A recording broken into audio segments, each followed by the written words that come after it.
نحمده ونصلي على رسوله الكريم اما بعد فاعوذ بالله من الشيطان الرجيم بسم الله الرحمن الرحيم رب اشرح لي صدري ويسر لي امري واحلل عقدة من لساني يفقهوا قولي۔ ناظرین، پروگرام اللہ کے خوبصورت نام کے ساتھ آپ کی خدمت میں حاضر ہیں۔ آج انشاءاللہ العزیز ہم اللہ سبحانہ وتعالیٰ کے نام الاول پر بات کریں گے۔ الاول، اول کا معنی ہے سب سے پہلا۔ اللہ سبحانہ وتعالیٰ اس وقت بھی تھا جب کوئی چیز نہ تھی اور نہ کوئی اس کے ساتھ تھا۔ جب کچھ نہ تھا تو اللہ کی ذات تھی، اور اللہ سبحانہ وتعالیٰ صرف اپنی ذات کے اعتبار سے نہیں بلکہ اپنی صفات کے اعتبار سے بھی سب سے اول ہے، سب پر مقدم ہے، سب سے بلند اور برتر ہے۔ اس کا مقام اور مرتبہ ہر چیز سے بلند ہے۔ وہ کسی بھی چیز میں کسی دوسرے کا محتاج نہیں، وہ ہر ایک سے بے نیاز ہے، اور اسی طرح تمام چیزیں اس کی طرف لوٹنے والی ہیں۔ ہر چیز اسی کی طرف جا کر ٹھہر جانے والی ہے۔ وَأَنَّ إِلَىٰ رَبِّكَ الرُّجْعَىٰ۔ اول آخر کا الٹ ہوتا ہے، یعنی اول کا اپوزٹ ہوتا ہے آخر، اور یہ مبالغہ کی صیغوں میں سے ہے۔ قرآن مجید میں آتا ہے هُوَ الْأَوَّلُ وَالْآخِرُ وَالظَّاهِرُ وَالْبَاطِنُ وَهُوَ بِكُلِّ شَيْءٍ عَلِيمٌ۔ وہی سب سے پہلے ہے اور وہی سب سے آخر میں، اور ظاہر ہے اور چھپا ہوا ہے، اور وہ ہر چیز کو خوب جاننے والا ہے۔ تو آئیے دیکھتے ہیں کہ اللہ سبحانہ وتعالیٰ کس کس اعتبار سے اول ہے اور اس کے دلائل کیا ہیں۔ سب سے پہلی چیز تو زمانے کے اعتبار سے اول ہے، یعنی اللہ سبحانہ وتعالیٰ اپنے زمانے میں اپنے سوا ہر چیز پر مقدم ہے۔ یعنی جب اللہ سبحانہ وتعالیٰ تھے تو اور کوئی چیز نہ تھی۔ عمران رضی اللہ عنہ کہتے ہیں کہ رسول اللہ صلی اللہ علیہ وسلم نے فرمایا، اللہ تھا اور اس سے پہلے کوئی نہ تھا، اور اس کا عرش پانی پر تھا۔ اس نے آسمانوں اور زمینوں کو پیدا کیا اور لوح محفوظ میں تمام چیزیں لکھ دیں۔ پھر اسی طرح کبھی کسی کے ذہن میں یہ سوال آ سکتا ہے کہ عرش اور پانی سے پہلے کیا تھا؟ تو اس کا جواب یہ ہے کہ اللہ سبحانہ وتعالیٰ نے ہمیں اس کے بارے میں کچھ نہیں بتایا، اور ہمارا علم یہاں تک روک دیا۔ اگر بفرض محال کوئی یہ کہے بھی کہ عرش سے پہلے فلاں چیز تھی، تو پھر یہی سوال پیدا ہوگا کہ اس سے پہلے کیا تھا۔ اگر کسی اور چیز کا نام لیا جائے تو پھر یہ سوال ہوگا کہ اس سے پہلے کیا تھا، تو اس سے پہلے کیا اور اس سے پہلے کیا، تو یہ ایک اینڈلیس کویسچن ہو جائے گا۔ لہٰذا اللہ سبحانہ وتعالیٰ نے یہاں آ کر سٹاپ لگا دیا۔ اور بعض اوقات شیطان دل میں یہ خیال ڈالتا ہے، یہ وسوسہ ڈالتا ہے کہ اچھا پھر اگر ہر چیز کو اللہ نے پیدا کیا تو اللہ کو کس نے پیدا کیا؟ تو اس کے بارے میں نبی صلی اللہ علیہ وسلم نے ہمیں سکھایا ہے کہ اگر دل میں یہ خیال آئے تو بس یہ کہو آمنت باللہ، میں اللہ پر ایمان لایا، اللہ ہی بہتر جانتا ہے۔ اور پھر یہ کہ اللہ سبحانہ وتعالیٰ ہمیشہ سے ایگزسٹ کرتا ہے، اور باقی سب کچھ اس کا بنایا ہوا ہے، اور اس نے اپنی قدرت سے ہر چیز کو پیدا کیا ہے، اور وہ ہر چیز پر غلبہ بھی رکھتا ہے۔ اور پھر یہ کہ اگر اللہ سبحانہ وتعالیٰ نے ہمیں اس سے آگے علم نہیں دیا تو اس کی وجہ یہ ہے کہ ہم مخلوق ہیں، اور کچھ چیزوں کو نہ جاننا ہمارے امتحان کا حصہ بھی ہے، کیونکہ بعض اوقات ہم کچھ چیزوں کو جانتے ہیں تو وہ ہمارے لیے امتحان ہوتا ہے، اور بعض اوقات جب ان کا علم نہیں رکھتے تو وہ بھی ہمارے لیے امتحان ہے کہ پھر ہم کیا کرتے ہیں۔ تو یہ اللہ کی مصلحت، جس نے ہمیں پیدا کیا، وہ جو چاہے ہمیں سکھائے اور جو چاہے نہ سکھائے۔ سلیمان تیمی رحمہ اللہ نے فرمایا، اگر کوئی مجھ سے پوچھے کہ اللہ کہاں ہے، میں کہوں گا پانی پر۔ اگر وہ کہے کہ پانی سے پہلے کہاں تھا، تو میں کہوں گا میں نہیں جانتا، آئی ڈونٹ نو، کیونکہ ہمارا علم محدود ہے۔ آیت الکرسی میں اللہ تعالیٰ فرماتے ہیں وَلَا يُحِيطُونَ بِشَيْءٍ مِّنْ عِلْمِهِ إِلَّا بِمَا شَاءَ، اور وہ اس کے علم میں سے کسی چیز کا احاطہ نہیں کرتے مگر جتنا وہ چاہتا ہے. اور یہ ایک حقیقت بھی ہے. ایک وہ دنیا ہے جو ہم نے دیکھی نہیں، اور ایک وہ دنیا ہے جو ہم نے دیکھی ہے، جو ہمارے سامنے ہے. ہم اس دنیا کو بھی کتنا جانتے ہیں جو ہمارے سامنے ہے. دنیا کو تو چھوڑیں، خود اپنی ذات کے بارے میں کیا جانتے ہیں، اپنے جسم کے بارے میں ہم کیا جانتے ہیں. ساری دنیا کے سائنٹسٹ مل کر بھی صرف ایک سیل کو، جو سب سے چھوٹی اکائی ہے جسم میں، اس کو بھی پوری طرح ڈسکور نہیں کر سکے. اس کے بارے میں بھی آئے دن نئی نئی باتیں انسان کے علم میں آتی رہتی. تو انسان تو ابھی ذرے کے بارے میں بھی کامل علم حاصل نہیں کر سکا. کہاں یہ کہ وہ اس زمین کی ہر چیز کو جانے، اور پھر آسمانوں کی، اور پھر آسمانوں سے اوپر عرش اور عرش والے کے بارے میں یہ دعویٰ کرے کہ وہ سب کچھ جانتا ہے، اس کے بارے میں انسان کو سب پتہ ہے. تو یہ ایک لایانی سی بات ہوگی. انسان کا علم بہت محدود ہے، اس کی عقل بھی محدود ہے، اس کی صلاحیتیں بھی محدود ہیں، اس کی قوت بھی محدود ہے. تو انسان کے بس میں ہی نہیں کہ وہ ہر چیز کا علم اپنے اندر سمو سکے. اس لیے اللہ سبحانہ وتعالیٰ نے انسان کو صرف حسب ضرورت علم عطا کیا ہے.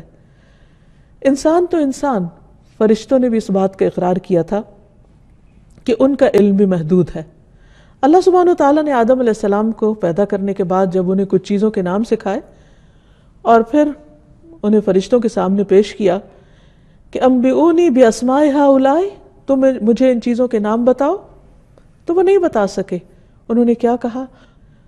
قالوا سبحانک لا علم لنا الا ما علمتنا انک انت العلیم الحکیم. انہوں نے کہا تو پاک ہے، ہمیں کچھ علم نہیں مگر وہ جو تو نے ہمیں سکھایا، ہم بس اتنا ہی جانتے ہیں. بے شک تو ہی سب کچھ جاننے والا، کمال حکمت والا ہے.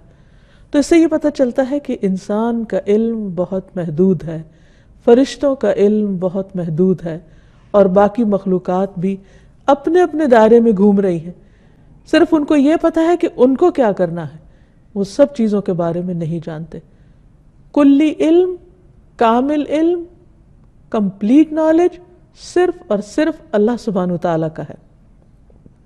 اسی طرح ایک اور مثال ہے خضر علیہ السلام کی، کہ ایک مرتبہ جب موسیٰ علیہ السلام سے کسی نے کوئی سوال پوچھا، اور سوال کیا تھا کہ کیا آپ سے بھی زیادہ کوئی جانتا ہے، کسی کو علم ہے؟ تو انہوں نے کہا کہ میں اپنے سوا کسی کو نہیں جانتا کہ جس کو مجھ سے زیادہ علم ہو. تو اللہ سبحانہ وتعالیٰ کو یہ بات پسند نہ آئی، تو انہوں نے موسیٰ علیہ السلام سے فرمایا کہ جاؤ تم ہمارے ایک بندے کے پاس جس کے پاس تمہارے سے زیادہ علم ہے، اور اس سے کچھ سیکھو. تو موسیٰ علیہ السلام خضر علیہ السلام کے پاس آئے ایک طویل سفر طے کر کے، اور ان سے اجازت مانگی اور کہا کہ کیا میں آپ کے ساتھ چل سکتا ہوں تاکہ آپ مجھے ہدایت کی وہ باتیں بتائیں جو اللہ نے صرف آپ کو سکھائی ہیں، خاص آپ کو دی ہیں. خضر علیہ السلام بولے تم میرے ساتھ صبر نہیں کر سکتے.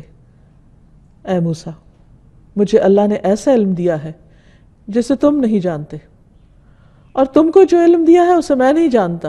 یعنی ایون یہ کہ خضر علیہ السلام بہت کچھ جانتے تھے، لیکن انہوں نے بھی اپنی کم علمی کا اظہار کیا کہ موسیٰ جو تم جانتے وہ مجھے نہیں معلوم.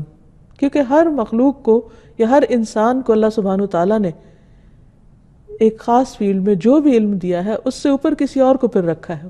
قرآن مجید میں آتا ہے وَفَوْقَ كُلِّ ذِي عِلْمٍ عَلِيمٍ، ہر علم والے کے اوپر ایک اور علم والا ہے. کوئی ایک شعبے کا علم جانتا ہے تو دوسرے سے بالکل لا علم ہے، کوئی دوسرے کے بارے میں معلومات رکھتا ہے تو پہلے کے بارے میں کچھ نہیں جانتا. تو بہرحال انہوں نے کہا کہ اللہ نے چاہا تو آپ مجھے صابر پائیں گے، اور میں کسی بات میں آپ کی نافرمانی نہیں کروں گا، تو آپ مجھے سکھائیے اس علم میں سے جو اللہ نے آپ کو دیا. دونوں دریا کے کنارے کنارے چل پڑے. ان کے پاس کوئی کشتی نہ تھی. بہرحال ایک کشتی سامنے سے گزری تو کشتی والوں سے انہوں نے کہا کہ ہمیں ساتھ بٹھا لیجئے. خضر علیہ السلام کو انہوں نے پہچان لیا اور بغیر کرائے کے سوار کر لیا. اتنے میں ایک چڑیا آئی اور کشتی کے کنارے پر بیٹھ گئی، اور اس دریا میں سے ایک یا دو چونچ مار کر کچھ قطرے اس نے پی لیے. خضر علیہ السلام بولے اے موسیٰ، میرے اور تمہارے علم نے جبکہ دونوں کے پاس الگ الگ ہے اور باقی مخلوق کے مقابلے میں کہیں زیادہ، کہا کہ میرے اور تمہارے علم نے اللہ کے علم میں سے اتنا ہی کم کیا ہوگا جتنا چڑیا نے اس پانی سے. یعنی اتنے وسیع و عریض دریا یا سمندر جو بھی سامنے تھا، اس میں سے ایک چڑیا کی چونچ میں زیادہ زیادہ کیا گیا. تو گویا اللہ سبحانہ وتعالیٰ کے علم کے مقابلے میں انسان کا علم، اور وہ بھی ایک عام انسان نہیں، پیغمبر اور ایک اللہ کے خاص چنے ہوئے بندے جن کو اللہ سبحانہ وتعالیٰ نے بہت کچھ سکھایا تھا، ان کا علم اتنا معمولی ہے، تو پھر باقی انسانوں کا کیا حال ہوگا. پھر اسی طرح الاول کا معنی یہ بھی ہے کہ وہ اپنی صفت کمال میں سب سے مقدم، سب سے آگے، یعنی اس کی جو بھی صفات ہیں ان میں سے ہر صفت میں وہ سب سے اول درجے پر ہے. اس کی مخلوق میں سے کسی کے پاس بھی وہ نہیں جو اللہ رب العالمین کے پاس ہے. برابر ہونا تو دور کی بات، اس کے قریب بھی نہیں پہنچتا کوئی. وہ اپنی ذات میں، اپنی صفات میں، اپنے افعال میں، اپنے کاموں میں، اپنے ایکشن میں، اپنے علم میں، اپنی قدرت میں، ہر چیز میں مخلوق سے کہیں بالا و برتر ہے. پھر اسی طرح یہ کہ اللہ سبحانہ وتعالیٰ کے علاوہ اولیت کسی کو حاصل نہیں، حتیٰ کہ انبیاء علیہم السلام جو ہیں وہ بھی اللہ سبحانہ وتعالیٰ کے مقام پر نہیں ہیں. لیکن یہ بات بہت ہی تکلیف کی بات ہے کہ نبی صلی اللہ علیہ وسلم نے اس چیز کے بارے میں اپنی امت کو خبردار کیا، اپنی امت کو ڈرایا کہ میرے بارے میں غلو نہ کرنا، مجھے میرے مقام سے آگے نہیں بڑھانا. لیکن اس کے باوجود بعض اوقات امت میں اللہ سبحانہ وتعالیٰ کے مقابلے میں نبی صلی اللہ علیہ وسلم کے مقام کو زیادہ کر دیا جاتا ہے، حالانکہ اول، مقدم، سب سے برتر اللہ سبحانہ وتعالیٰ ہی کی ذات ہے. محمد الرسول اللہ صلی اللہ علیہ وسلم اللہ کے محبوب ہیں، اللہ کے چنے ہوئے ہیں. اللہ سبحانہ وتعالیٰ نے انہیں تمام مخلوقات پر فوقیت عطا کی ہے، تمام انسانوں پر فوقیت عطا کی ہے. لیکن وہ اپنے آپ کو کیا کہتے ہیں؟ عبداللہ و رسولہ. اور ہمیں بھی کس بات کا حکم دیا گیا ہے کہ ہم کس چیز کی گواہی دیں کہ محمد صلی اللہ علیہ وسلم کون ہے؟ وَأَشْهَدُ أَنَّ مُحَمَّدًا عَبْدُهُ وَرَسُولُهُ. میں گواہی دیتا ہوں کہ محمد صلی اللہ علیہ وسلم اس کے بندے اور اس کے رسول ہیں. اسی لیے تو آپ صلی اللہ علیہ وسلم سب سے زیادہ اللہ سبحانہ وتعالیٰ کے حضور کھڑے رہتے ہیں، اتنی دیر کہ آپ کے قدم مبارک سوج جاتے ہیں. طویل ترین رکوع کرتے ہیں، طویل ترین سجدے کرتے ہیں، اور ہر موقع پر دعائیں کرتے ہوئے اپنی بندگی اور عاجزی کا اظہار کرتے ہیں، کیونکہ اصل بلندی تو اللہ سبحانہ وتعالیٰ ہی کو حاصل ہے. ابن عباس کہتے ہیں کہ انہوں نے حضرت عمر کو منبر پہ یہ کہتے ہوئے سنا کہ میں نے نبی صلی اللہ علیہ وسلم سے سنا، آپ نے فرمایا مجھے میرے مرتبے سے زیادہ نہ بڑھاؤ، جیسے عیسیٰ علیہ السلام کو نصارہ نے ان کے رتبے سے زیادہ آگے بڑھا دیا. میں تو صرف اللہ کا بندہ ہوں، اس لیے یہی کہا کرو کہ میں اللہ کا بندہ اور اس کا رسول ہوں. انس بن مالک کہتے ہیں کہ ایک مرتبہ ایک شخص نے نبی صلی اللہ علیہ وسلم کو مخاطب کر کے کہا، اے محمد، اے ہمارے سردار، اے سردار کے بیٹے، اے ہمارے بہترین، اور اے ہم میں سے بہترین کے بیٹے. تو نبی صلی اللہ علیہ وسلم نے فرمایا، لوگو تقوی کو اپنے اوپر لازم کر لو، شیطان تمہارے ہوش گم نہ کرنے پائے. میں صرف محمد بن عبداللہ ہوں، اللہ کا بندہ اور اس کا رسول ہوں. اللہ کی قسم مجھے یہ چیز پسند نہیں ہے کہ تم مجھے میرے مرتبے سے بلند کرو، اس مرتبے سے جو اللہ نے میرے لیے رکھا ہے. یعنی نبی صلی اللہ علیہ وسلم کو خود اپنے لیے وہی مقام پسند تھا جو اللہ سبحانہ وتعالیٰ نے ان کو عطا کیا. ابن عباس کہتے ہیں کہ ایک شخص نے کہا، جو اللہ چاہے اور جو آپ چاہیں. تو آپ نے فرمایا، تم نے مجھے اللہ کا شریک بنا دیا؟ یوں کہو کہ جو اکیلا اللہ چاہے. یعنی کوئی چیز اس وقت تک نہیں ہوتی جب تک کہ اللہ نہ چاہے، یا اللہ چاہے تو کام ہوتا ہے.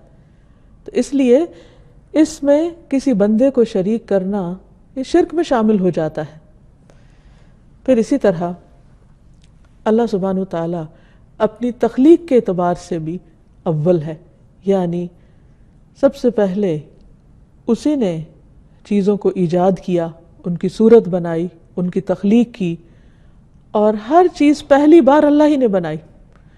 آج انسان جو کچھ بنا رہے ہیں اور اس پر وہ حیران ہوتے ہیں اور انسانوں کی بڑائیاں بیان ہوتی ہیں، وہ اگر دیکھا جائے تو سب کچھ کہاں سے بنا؟ مثلا ایک بلند و بالا عمارت جس پر لوگوں کو بہت فخر ہوتا ہے اور اس پر وہ اپنے آپ کو دوسرے قوموں کے مقابلے میں بلند سمجھتے ہیں، اگر دیکھا جائے تو جس چیز سے انہوں نے یہ عمارت بنائی وہ کس نے بنایا تھا؟ اس میں جو لوہا استعمال ہوا وہ کہاں سے آیا؟ جو پتھر استعمال ہوا، جو سیمنٹ استعمال ہوا، جو لکڑی استعمال ہوئی، جو باقی تمام میٹیریل، وہ کہاں سے آیا؟ وہ کس نے بنایا تھا؟ انسان تو صرف اس کی جوڑ توڑ کر رہا ہے، صرف اس کی ایک مخصوص شکل بنا رہا ہے۔ حقیقت یہ ہے کہ ان سب چیزوں کو بھی اول بنانے والا، سب سے پہلے بنانے والا اللہ سبحانہ وتعالی ہی ہے۔ پھر اسی طرح پیدائش کی ابتدا اللہ سبحانہ وتعالی نے کی ہے، یعنی انسانوں کی پیدائش کی بھی۔ سورۃ الانبیاء میں آتا ہے کما بدأنا اول خلق نعیدہ وعدا علینا انا کنا فاعلین، جس طرح ہم نے پہلی پیدائش کی ابتدا کی، اول مرتبہ بنایا، ہم اسے لوٹائیں گے۔ دوبارہ بنانا ہمارے لیے کچھ مشکل نہیں، یہ ہمارے ذمہ وعدہ ہے، یقیناً ہم ہمیشہ وعدہ پورا کرنے والے ہیں۔ سورۃ یاسین میں آتا ہے قل یحییھا الذی انشأھا اول مرہ وہو بکل شیء علیم، کہہ دیجئے انہیں وہ زندہ کرے گا جس نے انہیں پہلی مرتبہ پیدا کیا اور وہ ہر طرح کا پیدا کرنا خوب جانتا ہے۔ یعنی مشرکین مکہ کو یہ شک گزرا یا اس بات پر وہ ایمان نہیں رکھتے تھے کہ ہم دوبارہ کیسے پیدا ہوں گے، یہ کیسے ممکن ہے کہ ہڈیاں جب گل جائیں گی، ختم ہو جائیں گی، چورا چورا ہو جائیں گی، انسان پھر سے بنا لیا جائے گا اور اس کا حساب لیا جائے گا۔ وہ اس بات کو نہیں مانتے تو ان کی سمجھ میں نہیں آتا تھا۔ تو اس پر اللہ سبحانہ وتعالیٰ نے فرمایا کہ پہلی بار کس نے پیدا کیا تھا؟ جس نے پہلی بار پیدا کیا وہ دوبارہ بھی پیدا کر سکتا ہے۔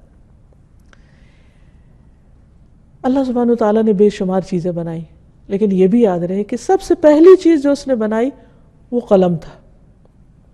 عبادہ بن صامت نے اپنے بیٹے سے کہا، میں نے رسول اللہ صلی اللہ علیہ وسلم کو فرماتے ہوئے سنا کہ پہلی چیز جو اللہ تعالیٰ نے بنائی وہ قلم تھا، پھر اس سے فرمایا کہ لکھو، اس کو حکم دیا لکھو، تو اس نے کہا ہے میرے رب کیا لکھوں؟ اللہ تعالیٰ نے فرمایا ہر چیز کی تقدیر لکھو یہاں تک کہ قیامت قائم ہو جائے۔ اے میرے بیٹے، میں نے رسول اللہ صلی اللہ علیہ وسلم سے سنا ہے جو اس اعتقاد کے بغیر مر گیا وہ مجھ سے نہیں۔ یعنی نہ صرف یہ کہ ہمیں یہ ماننا چاہیے کہ اللہ سبحانہ وتعالیٰ نے پہلی چیز قلم بنائی، بلکہ یہ بھی کہ اللہ سبحانہ وتعالیٰ نے چیزوں کو پیدا کرنے سے پہلے ان کے بارے میں ساری معلومات قلم کو حکم دیا اور اس نے لکھ لی۔ یعنی اللہ سبحانہ وتعالیٰ کا علم اتنا مکمل ہے کہ ابھی جو چیزیں وجود میں نہیں آئیں اور ان کی رنگ، شکل، ان کے تعداد، ان سے متعلق ہر چیز لوح محفوظ میں لکھی ہوئی ریکارڈ میں موجود ہے۔ تو آپ سوچئے کہ اس کا علم کتنا وسیع ہوگا۔ پھر اللہ سبحانہ وتعالیٰ نہ صرف یہ کہ سب سے پہلے بنانے والا ہے، بلکہ اپنی تمام چیزوں پر پوری قدرت بھی رکھتا ہے، وہ قادر بھی ہے۔ پھر یہ بات بھی یاد رہے کہ اللہ سبحانہ وتعالیٰ الاول ہونے کے ساتھ ساتھ فاعل یعنی کام کرنے والا اور قادر پوری قدرت والا بھی ہے۔ اس کی صفت یہ ہے کہ وہ ہمیشہ سے آخر تک یعنی شروع سے آخر تک کریٹر بھی ہے، اور جتنی بھی اس کی کریشن ہے سب اس کے کنٹرول میں بھی ہے، اور پھر ان کے اندر جو جیسی چاہے وہ تبدیلی بھی کر سکتا ہے۔ تو جب وہ اول ہے جس سے پہلے کوئی چیز نہیں، تو اس کے ساتھ ساتھ یہ بھی یاد رہے کہ وہ اپنی مخلوق کے اندر جو چاہتا ہے کرتا ہے، جس وقت چاہتا ہے کرتا ہے۔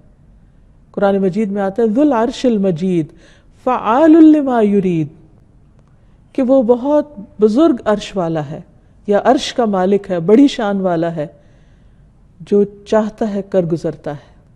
اب یہ کہ جب ہمیں اللہ سبحانہ وتعالیٰ کی اس صفت کی پہچان ہو گئی کہ وہی اول ہے اور اس سے پہلے کچھ نہ تھا اور ہر چیز کو اسی نے بنایا اور ہر چیز اسی کے قبضہ قدرت میں ہے، تو پھر ہمیں اس کی اس صفت کے ساتھ دعا بھی کرنی چاہیے، اس کے اس نام کے ساتھ اس کو پکارنا بھی چاہیے، اور اللہ سبحانہ وتعالیٰ کو پکارتے ہوئے اولیت دینی چاہیے، یعنی دعا کرتے ہوئے اپنی حاجات مانگنے کی بجائے سب سے پہلے اللہ کا ذکر کرنا چاہیے، اسی لیے جس دعا کے شروع میں اللہ سبحانہ وتعالیٰ کی تسبیح بیان کی جاتی ہے، درود شریف پڑھا جاتا ہے، وہ دعا قبول ہوتی ہے۔ اور یہ دعا مانگنے کا سلیقہ اور ادب بھی ہے، یعنی سب سے پہلے چھوٹتے ہی اپنی حاجت نہ رکھے انسان کہ اللہ یہ چاہیے یہ چاہیے، بلکہ سب سے پہلے اللہ سبحانہ وتعالیٰ کی تعریف کی جائے، اس کی پاکی بیان کی جائے، اس کا ذکر کیا جائے۔ اور یہاں تک کہ ہم دیکھتے ہیں کہ بعض دعاؤں میں صرف اللہ کی تعریف بیان کی گئی ہے، اس میں مانگا کچھ بھی نہیں گیا، لیکن اس کے باوجود اللہ چونکہ ہمارے دلوں کے حال بھی جانتا ہے، تو وہ ہمیں صرف اس تسبیح پر بن مانگے بھی عطا کر سکتا ہے۔ اسی لیے تکلیف اور دکھ کے موقع پر نبی صلی اللہ علیہ وسلم نے جو دعا سکھائی، اللہ اللہ ربی لا اشرک بہ شیئا، تو اس میں صرف اللہ سبحانہ وتعالیٰ کی توحید کا بیان ہے کہ وہ شرک سے پاک ہے، لیکن ایسا کچھ مانگا نہیں گیا کہ اس تکلیف کو دور کر دے یا رب، یا اس پریشانی کو دور کر دے۔ تو اس سے یہ پتہ چلتا ہے کہ اللہ سبحانہ وتعالیٰ کا ذکر ہر چیز سے پہلے ہونا چاہیے۔ اور ویسے بھی عام روزمرہ زندگی میں جب کہیں بھی کسی چیز کا ذکر کرنا ہو، مثلا اللہ سبحانہ وتعالیٰ کا ذکر کریں اور آپ کسی بندے کا ذکر کریں، اللہ تعالیٰ کا شکر ادا کریں اور بندے کو شکریہ ادا کریں، تو اس میں ہمیشہ اللہ سبحانہ وتعالیٰ کو اولیت دیں۔ اسی طرح اگر مثلا آپ ایک آیت کوٹ کر رہے ہیں اور پھر نبی صلی اللہ علیہ وسلم کی کوئی حدیث بیان کر رہے ہیں، تو پہلے آیت کوٹ کریں گے پھر حدیث بیان کریں گے، یعنی کسی بھی معاملے میں کہیں بھی پہلے اللہ کا ذکر ہوگا، سب پر مقدم، سب سے پہلے۔ پھر اسی طرح رات کو سوتے وقت اس نام سے اللہ کو پکار کر اپنی پریشانیاں اللہ کے سامنے رکھنی چاہیے۔ سہیل کہتے ہیں کہ ہم میں سے جب کوئی سونے کا ارادہ کرتا تو ابو صالح دائیں کروٹ پہ لیٹنے کو کہتے اور یہ دعا پڑھنے کا حکم دیتے، اور کہتے کہ یہ دعا نبی صلی اللہ علیہ وسلم کی بتائی ہوئی ہے۔ دعا ہے اللہم رب السماوات ورب الارض ورب العرش العظیم ربنا ورب كل شيء فالق الحب والنوى ومنزل التوراة والإنجيل والفرقان اعوذ بك من شر كل شيء انت آخذ بناصيته اللهم انت الاول فليس قبلك شيء وانت الاخر فليس بعدك شيء وانت الظاهر فليس فوقك شيء وانت الباطن فليس دونك شيء اقض عنا الدین واغننا من الفقر۔ اے اللہ، اے آسمانوں اور زمینوں کے پروردگار، اے ہمارے رب، اے ہر چیز کے رب، اے دانے اور گٹلی کو چیرنے والے، اے تورات، انجیل اور قرآن کے نازل کرنے والے، میں تجھ سے ہر شر پہنچانے والی چیز کے شر سے پناہ مانگتا ہوں۔ یعنی پہلے اللہ سبحانہ وتعالیٰ کی ان صفات کا ذکر، اور پھر یہ کہ اللہ کوئی بھی جو شر ہے، کوئی بھی جو پریشانی کی بات ہے، ان سب چیزوں سے بچنے کے لیے اپنے آپ کو تیری حفاظت میں دیتا ہوں، اور ہر اس چیز کو جو شر پہنچانے والی ہے تو اسے اس کے بالوں سے پکڑنے والا ہے، یعنی وہ تیرے قبضے قدرت میں ہے، تو سب سے پہلے ہے، تجھ سے پہلے کچھ نہیں، تو ہی آخر ہے، تیرے بعد کچھ نہیں، تو سب سے اوپر ہے، تیرے اوپر کچھ نہیں، اور تو ہی باطن میں ہے، تجھ سے مخفی کوئی چیز نہیں۔ اے اللہ میرے قرض ادا کر دے اور مجھے فقر سے بے نیاز کر دے۔ تو ان ساری پریشانیوں کو دور کرنے کے لیے اللہ سبحانہ وتعالیٰ کی ان صفات کے ساتھ اللہ تعالیٰ کو پکارنا چاہیے۔ پھر یہ کہ اس نام کا بندے کی زندگی پر ایک اثر ہونا چاہیے۔ جب ہم اللہ تعالیٰ کو الاول مان لیں تو پھر اس کی جھلک ہمارے عمل میں، ہمارے کردار میں، ہماری سوچ میں، ہمارے خیالات میں ہونی چاہیے۔ سب سے پہلی بات یہ کہ اس بات پر ہمارا پورا یقین ہونا چاہیے کہ اللہ تعالیٰ اپنی ذات اور اپنی صفات میں سب سے پہلے ہے، اول ہے، مقدم ہے۔ باقی سب کام اپنی جگہ، حقوق العباد بھی اپنی جگہ، بندوں کی خدمت، سارے کام دنیا کے، خود کھانا پینا سونا، اپنی دیگر ضروریات پوری کرنا، مختلف چیزوں سے تعلق رکھنا، ان کی محبت دل میں ہونا، سب چیزیں اپنی اپنی جگہ پر ہیں، لیکن ان سب میں سب سے پہلا حق، اول حق اللہ سبحانہ وتعالیٰ کا ہو، کیونکہ وہ اول ہے۔ پھر ہر چیز اسی کی طرف لوٹائی جائے، کیونکہ ہر چیز کا مرجع اور منتہا اللہ رب العالمین ہے۔ پھر اس ذات پر بھروسہ جس نے ہماری ابتدا کی اور جس کے پاس ہماری انتہا ہے. جیسے قرآن مجید میں آتا ہے وَهُوَ الَّذِي يَبْدَأُ الْخَلْقَ ثُمَّ يُعِيدُهُ وَهُوَ أَهْوَنُ عَلَيْهِ وَلَهُ الْمَثَلُ الْأَعْلَى فِي السَّمَاوَاتِ وَالْأَرْضِ وَهُوَ الْعَزِيزُ الْحَكِيمُ.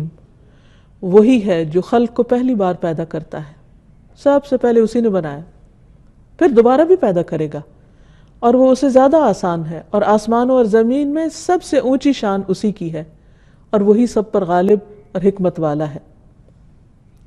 پھر یہ کہ جب ہم اللہ کو اول مان لیں اور اس کو اپنی پرائرٹی نمبر 1, ترجیح نمبر 1 رکھیں اپنی زندگی میں کہ میرے لیے سب سے اہم ترین کام اس کو خوش کرنا ہے, تو پھر نیکیوں میں ہم اولیت اختیار کریں, نمبر 1 ہو, عبادت ہماری نمبر 1 درجے کی ہو, ہمارا اخلاق نمبر 1 درجے کا ہو, ہمارے دوسروں کے ساتھ معاملات نمبر 1 ہو, اور یہ سب کچھ ہم اللہ سبحانہ وتعالیٰ کی رضا کے لیے کریں اور نیکیوں کے کام میں آگے بڑھیں.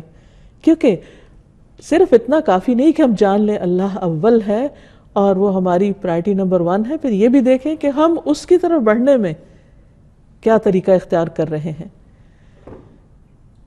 پھر اس کا یہ مطلب نہیں کہ جب ہم اللہ سبحانہ وتعالیٰ کی طرف بڑھیں یا نیکی کے کام کریں تو پھر ہم جنت کی خواہش نہ رکھیں, کیونکہ بعض لوگ یہ کہتے ہیں کہ اچھا اگر اللہ کے لیے کرنا ہے تو پھر جنت کی ہرس دل میں نہیں ہونی چاہیے. حالانکہ یہ بات درست نہیں ہے. نبی صلی اللہ علیہ وسلم کے پاس ایک بدو آیا اور کہنے لگا مجھے ایسا کام بتائیے کہ میں کروں تو جنت میں داخل ہو جاؤں. اس نے صاف صاف اپنا مدعا رکھا. یعنی اس میں کوئی کانفلکٹ نہیں, کوئی کنٹراڈکشن نہیں ہے کہ اگر ہم اچھا کام کرتے ہیں اللہ کو خوش کرنے کے لیے اور اللہ کی رضا کے لیے تو جنت کی خواہش دل میں نہ ہو, وہ رکھی جا سکتی. کیونکہ نبی صلی اللہ علیہ وسلم کی خدمت میں ایسا سوال کیا گیا اور آپ نے اس پر اس بدو کو بتایا کہ اللہ کی عبادت کرو, کسی کو شریک نہ ٹھہراؤ, اس کا فرض نماز قائم کرو, زکوٰۃ دو اور رمضان کے روزے رکھو. تو وہ کہنے لگا اس ذات کی قسم جس کے ہاتھ میں میری جان ہے, میں اس پر نہ کوئی زیادتی کروں گا نہ میں کمی کروں گا. جب وہ منہ موڑ کے جانے لگا تو نبی صلی اللہ علیہ وسلم نے فرمایا اگر کوئی ایسے شخص کو دیکھنا چاہے جو جنت والوں میں سے ہو تو اس شخص کو دیکھ لے. تو گویا جنت کا سوال کرنا, جنت کی خواہش رکھنا, اس میں کوئی برائی نہیں ہے, اور اس سے اللہ سبحانہ وتعالیٰ کی شان میں کوئی فرق نہیں آتا, کیونکہ اس نے خود اس کا حکم دیا, کیونکہ اسے ہماری کمزوریوں کا پتہ تھا کہ انسان کی خواہش اور تمنا کیا, اور یہ خواہشات بھی اسی نے بنائی ہیں ہمارے لیے. پھر اسی طرح یہ ہے کہ اللہ تعالیٰ کا حکم ماننے میں دیر نہیں کرنی چاہیے کہ اچھا جب سب لوگ کر لیں گے تو پھر میں بھی کر لوں گا. بعض لوگ صرف لوگوں کے یہ زمانے کے ٹرینڈ کو دیکھتے رہتے ہیں کہ کس چیز کا فیشن ہے, یہ کون سی چیز ان ہے, اگر وہ دین کی ہے تو وہ لیں گے. نہیں, ہمیں کسی چیز کو اس نیت اور اس ارادے سے نہیں لینا کہ وہ لوگ کر رہے ہیں تو ہم بھی کر لیں, بلکہ اس لیے کہ انا اول المسلمین, میرے رب کا حکم ہے, اس نے فرمایا ہے. اب دیکھیے کہ جس سے ہمیں محبت ہوتی ہے اس کی ایک پکار پر ہم دوڑے چلے آتے ہیں. ماں اپنے بچے سے محبت کرتی, بچہ چوں بھی کرتا ہے تو ماں کی آنکھ کھل جاتی, باقی آس پاس کے سب لوگ سو رہے ہوتے ہیں, ماں کیسے جاگ جاتی؟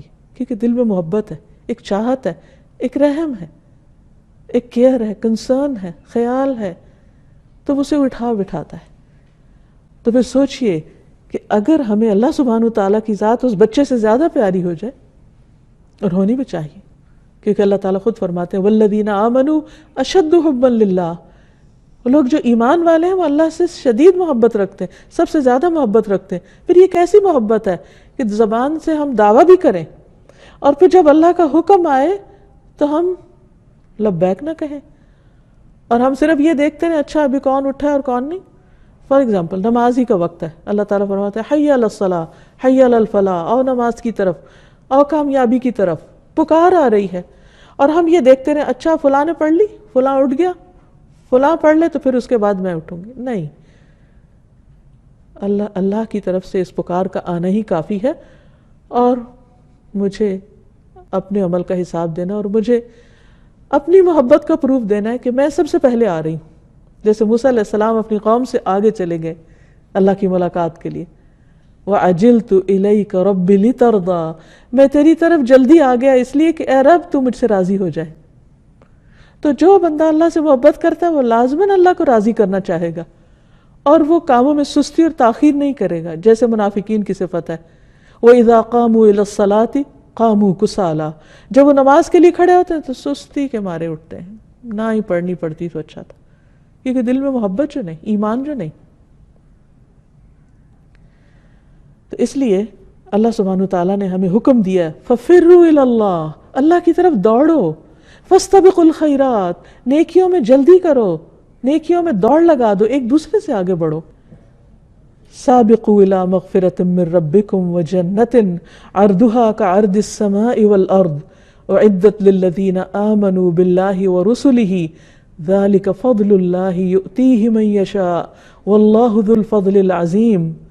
اپنے رب کی بخشش اور اس جنت کی طرف ایک دوسرے سے آگے بڑھو، مقابلہ کرنا ہے تو اس چیز میں کرو، لیکن ہم حقیر دنیا میں مقابلے کرتے رہتے ہیں جو چند دن کے بعد ہمارے ہاتھ سے جانے والی ہے۔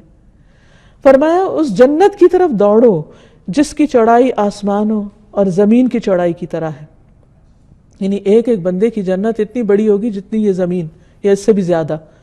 وہ ان لوگوں کے لیے تیار کی گئی ہے جو اللہ اور اس کے رسولوں پر ایمان لائے، یہ اللہ کا فضل ہے، وہ اس کو دیتا ہے جسے وہ چاہتا ہے، اور اللہ بہت بڑے فضل والا ہے۔ یعنی یہ شوق، یہ محبت کہ اللہ کی طرف بڑھیں، یہ اللہ کا فضل ہے جس کے دل میں ڈال دے، ورنہ بڑھنے والے تو حقیر چیزوں کی طرف دوڑتے رہتے ہیں۔ ہم سب اپنے اپنے طرز عمل پر غور کریں کہ ہماری دوڑ کس چیز کی طرف ہوتی، ہم کس چیز اور کس کام میں شوق سے جاتے ہیں، محبت سے جاتے ہیں، دوڑتے ہوئے جاتے ہیں۔ کیا واقعی اللہ ہماری زندگی میں الاول ہے؟ کیا ہم اس کو الاول کے مقام پر رکھتے ہیں؟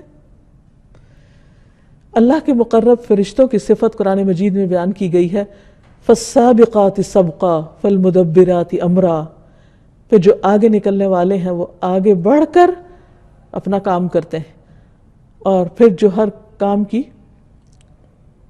پھر جو آگے نکلے، اللہ کے مقرب فرشتوں کی صفت یہ بیان کی گئی ہے، فَالسَّابِقَاتِ سَبْقًا فَالْمُدَبِّرَاتِ أَمْرًا، پھر جو آگے نکلنے والے ہیں آگے بڑھ کر نکلتے ہیں، اور پھر جو کسی کام کی تدبیر کرنے والے ہیں، یعنی جیسے اللہ تعالیٰ ان کو حکم دیتا ہے ویسے ہی کر ڈالتے ہیں۔ اسی طرح بندوں کا ثواب لکھنے میں بھی جلدی کرتے ہیں۔ ایک مرتبہ نماز میں رکوع سے اٹھ کر نبی صلی اللہ علیہ وسلم نے جب فرمایا سمع اللہ لمن حمدہ، تو ایک شخص نے پیچھے، جو آپ کا مقتدی تھا، آپ کے پیچھے نماز پڑھ رہا تھا، اس نے کہا ربنا ولک الحمد حمدا کثیرا طیبا مبارکا فی۔ تو سلام پھیرنے کے بعد آپ نے پوچھا کہ یہ کلمات کس نے ادا کیے ہیں؟ تو ایک شخص نے کہا کہ میں نے بولے ہیں۔ آپ نے فرمایا میں نے دیکھا، یعنی نماز میں، کیونکہ آپ صلی اللہ علیہ وسلم تو وہ دیکھتے تھے جو ہم نہیں دیکھتے، میں نے دیکھا کہ 30 سے زیادہ فرشتے ایک دوسرے سے آگے بڑھ رہے ہیں اس نیکی کو لکھنے کے لیے کہ ان کے حصے میں یہ سعادت آ جائے۔ پھر اسی طرح انبیاء کی صفت بھی یہی ہے کہ وہ نیکی کے کاموں میں دوڑ دھوپ کرتے تھے، اولئک یسارعون فی الخیرات وہم لہا سابقون، یہ وہ لوگ ہیں جو نیک کاموں میں جلدی کرتے ہیں اور یہی ان کی طرف آگے نکلنے والے ہیں۔ سورۃ الانبیاء میں فرمایا انہم کانوا یسارعون فی الخیرات وَيَدْعُونَنَا رَغَبًا وَرَهَبًا وَكَانُوا لَنَا خَاشِعِينَ، بے شک وہ نیکیوں میں جلدی کرتے تھے اور ہمیں رغبت اور خوف سے پکارتے تھے اور ہمارے ہی لیے عاجزی کرتے تھے۔ یعنی انبیاء علیہ السلام جن پر دنیا کی حقیقت واضح ہو چکی تھی، وہ دنیا کے پیچھے دوڑنے والے نہیں تھے، وہ دنیا کے مقابلے میں آخرت کے لیے دوڑتے تھے اور جلدی کرتے تھے۔ اسی طرح ہم صحابہ کرام کو دیکھتے ہیں کہ وہ نیک کاموں میں بہت جلدی کرتے تھے، دیر نہیں لگاتے تھے، اور پھر اس میں ایک دوسرے سے سبقت لے جاتے۔ مثلا ایک موقع پر عبداللہ بن مسعود جب قرآن پڑھ رہے تھے تو نبی صلی اللہ علیہ وسلم ان کی قرات سننے کے لیے کھڑے ہو گئے، اور پھر بعد میں آپ صلی اللہ علیہ وسلم نے فرمایا کہ مانگو تمہیں دیا جائے گا، اور واپس جاتے ہوئے کہا کہ اگر کوئی قرآن پڑھنا چاہے تو ان کی طرح پڑھے۔ تو یہ خوشخبری تھی جو حضرت عبداللہ بن مسعود کے بارے میں آپ نے بتائی۔ تو اس پر حضرت عمر نے سوچا کہ صبح کے وقت میں سب سے پہلے جا کر ان کو یہ خوشخبری سناؤں گا، لیکن ہوا کیا کہ جب وہ وہاں پہنچے تو ابو بکر پہلے ہی پہنچے ہوئے تھے۔ نبی صلی اللہ علیہ وسلم نے یہ بھی بتایا کہ ہر دور میں سبقت کرنے والے ہیں، یعنی یہ ایسا نہیں ہے کہ صرف فرشتے سبقت کرتے ہیں یا انبیاء نے سبقت کی اور صحابہ کرام نے سبقت کی، ہر دور میں ایسے لوگ موجود ہوں گے جو نیکی کے راہ میں، خیر کے راستے میں دوڑنے والے اور آگے بڑھنے والے ہیں۔ اور اللہ سبحانہ وتعالیٰ ایسے لوگوں کی کس قدر دانی فرماتے ہیں۔ نبی صلی اللہ علیہ وسلم نے فرمایا، اللہ تعالیٰ فرماتا ہے اے ابن آدم تو میری طرف کھڑا ہو، میں تیری طرف چل کر آؤں گا۔ یعنی صرف انسان کھڑا ہو جائے تو اللہ تعالیٰ چل کے آئیں گے۔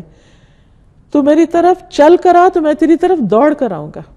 یعنی ایسا نہیں کہ ہمارا آگے بڑھنا ہمارے لیے صرف آگے بڑھنا ہی ہے، وہ ہمارے لیے بہت بڑی سعادت کی بات ہے، کیونکہ اللہ سبحانہ وتعالیٰ کی رحمت اس سے بھی تیزی کے ساتھ ہماری طرف بڑھتی ہے.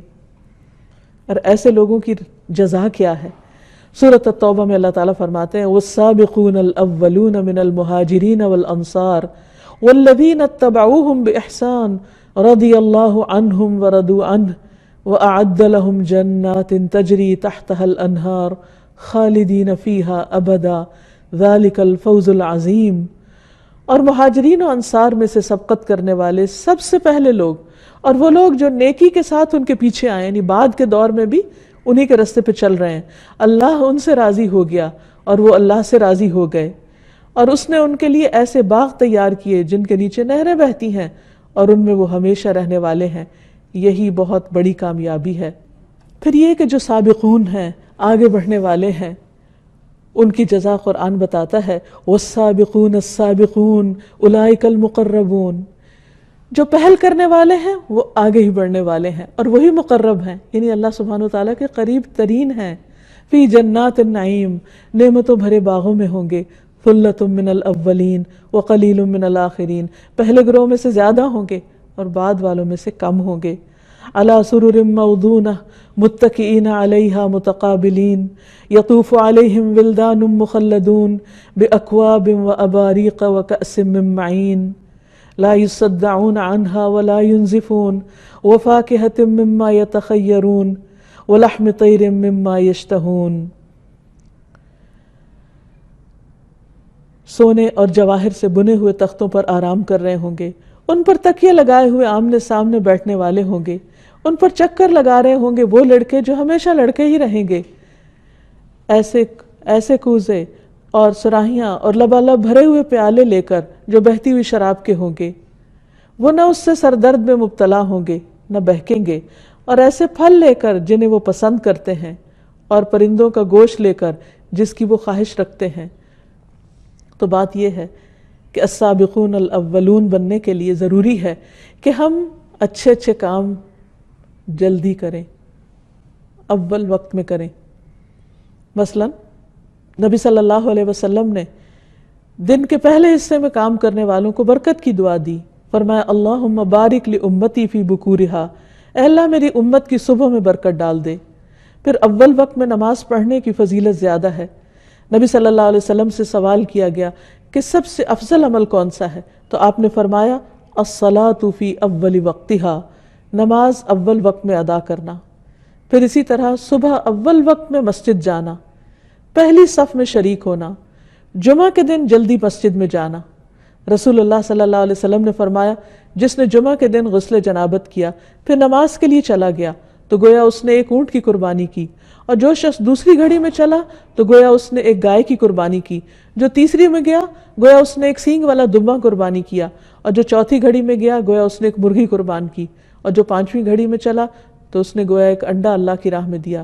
پھر امام خطبے کے لیے نکل جاتا ہے تو فرشتے خطبہ سننے میں مشغول ہو جاتے ہیں. پھر اسی طرح یہ ہے کہ صدقہ خیرات کرنے میں بھی جلدی کرنی چاہیے. نبی صلی اللہ علیہ وسلم ایک مرتبہ عصر کی نماز پڑھانے کے بعد فوراً عجلت کے ساتھ کھڑے ہوئے اور لوگوں کی گردنیں پھلانگتے ہوئے اپنے ازواج میں سے کسی کے حجرے کی طرف تشریف لے گئے. آپ کی اس جلدی سے لوگ گھبرا گئے. جب واپس تشریف لائے تو دیکھا کہ آپ کے ہاتھ میں کچھ ہے. جب آپ سے پوچھا گیا تو آپ نے فرمایا مجھے کچھ سونا یاد آ گیا تھا جو ہمارے ہاں رکھا ہوا تھا، اور میں نے اس بات کو برا سمجھا کہ وہ مجھے اللہ کی یاد سے روکے، لہٰذا میں نے اس کے تقسیم کرنے کا حکم دے دیا. پھر اسی طرح یہ کہ نیکی کا کوئی بھی موقع ملے تو فوراً آگے بڑھنا چاہیے اور اس میں جلدی کر کے جلد فائدہ اٹھانا چاہیے. اور پھر ایسے ذکر کرتے رہنا چاہیے کہ جس کی وجہ سے انسان سابقون میں شامل ہو جائے، جیسے الحمدللہ، سبحان اللہ اور اللہ اکبر کا ورد کثرت کے ساتھ کرنا. اور جو لوگ اللہ سبحانہ تعالیٰ کی یاد کو، اس کے ذکر کو اور نیک کاموں کو اولیت دیں گے، اللہ سبحانہ تعالیٰ قیامت کے دن ان کو بھی اولیت دیں گے اور ان کے لیے آسانیاں فرمائیں گے. پھر اللہ سبحانہ تعالیٰ کے محبوب بندے حضرت موسیٰ علیہ السلام ہوں یا حضرت ابراہیم علیہ السلام ہوں، ان کے بارے میں آتا ہے ابراہیم علیہ السلام کے بارے میں کہ کیونکہ انہوں نے اللہ سبحانہ تعالیٰ کے حکم پر فوراً لبیک کہا. اذ قال لہ ربہ اسلم قال اسلمت لرب العالمین.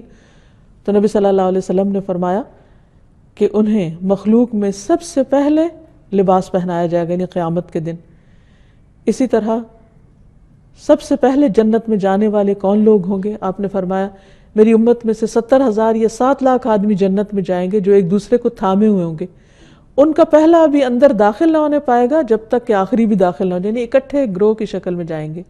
ان کے چہرے 14ویں چاند کی طرح روشن ہوں گے. اور یہ ظاہر ہے وہ لوگ ہوں گے کہ جو اللہ سبحانہ وتعالیٰ کے حکم کو جلد ماننے والے ہیں. اسی طرح برے کاموں میں پہل نہیں کرنی چاہیے، کیونکہ جو انسان برے کام میں پہل کرتا ہے اس کے پیچھے آنے والے سارے لوگ جو بھی غلط کریں گے ان کا وبال بھی اس پہلے شخص کو بھگتنا ہوگا. جیسے رسول اللہ صلی اللہ علیہ وسلم نے فرمایا سب سے پہلے جس نے دین ابراہیم کو بدلا وہ عمرو ابن لحی ہے، اور جتنا بھی شرک اس کے بعد وہاں ہوا اس سب کے گناہ کا ایک حصہ اس ابتدا کرنے والے پر تھا. پھر اسی طرح آپ نے فرمایا کہ میں نے اس کو دیکھا، یعنی عمرو ابن لحی کو، کہ وہ جہنم میں اپنی انتڑیاں گھسیٹ رہا تھا، کیونکہ یہ پہلا شخص ہے جس نے صائبہ کی رسم نکالی.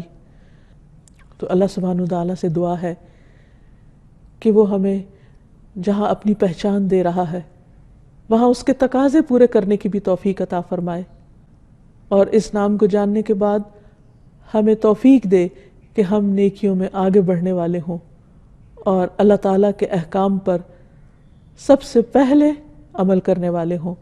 وآخر دعوانا ان الحمد للہ رب العالمین.